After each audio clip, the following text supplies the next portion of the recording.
tą mėginėlį, tu atrodo lyg ir žydra, lyg ir violetinė ir atrodo per vieną mėginėlį neįžiūri, kaip jinai. Tu kalbėjai apie tą momentą, kai tu rinkaisi tokią plėvelę kreivės.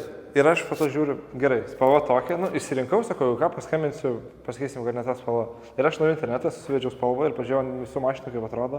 Iškart kitas reikalas, kaip spalva atrodo. Nes per tą mėginėlį, tokia atkarpa ir tu žiūri, šūdina spalva kažkokia gaunasi. Tas suvedžiau internetą, nesveika spalva.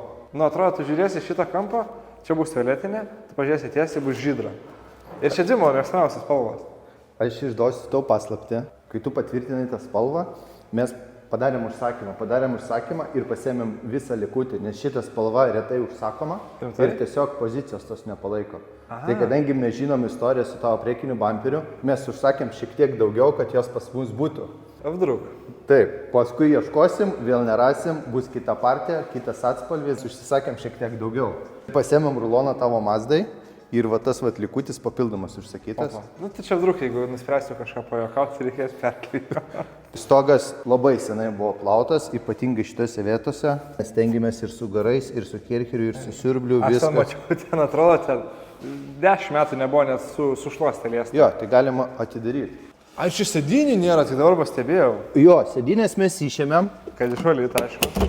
Išsivalėm kilimą ir plius radom vairuotojo sėdynės vadinamos slidės kreipiančios. Jos yra surūdijusios. Nuvalėm, išnaikinom koroziją ir jos nudažėm juodai. Eidami iš tenai per kelis kartus. Stogo plovimas mums užtruko gal kokius 6-8 kartus. Kaip ir tu sakei, čia jau ne mano problema. Aš atvariau, jūs turite sutvarkyti ir mes tvarkom. Man pizė, kai jūs įkeliat video, aš žiūriu, matau, kad čia mano mašina, arba šiaip prie kitos mašinas dirbat, matau, kad šita vargšė kažkur kampe ir žinau, kad gerose rankose. Dabar strygis vienintelis su ją, tai yra priekinis bamperis. Priekinis bamperis yra perdažytas ir mums reikia dabar išlaukti, išdžiovinti jį.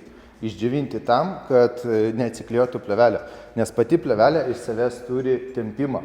Ir kaip aš tau ir pasakojau, kad ant šviežio dažo, šviežias dažas jis turi dar kristalizuotis. Plėvelė turi tempimą ir ta plėvelė gali tiesiog tą šviežią laką iš savęs, iš šaknų ištraukti, išplėšti. Ne pati plėvelė atplyš, o dažą atplėš su savo tempimu ir viskas istorija iš naujo. Mes laukiam, kad kol bamperis visiškai galutinai išdžius ir pratęsim kliejimo darbus, nes liko iš esmės tik tais veidrodžiai ir bamperiai.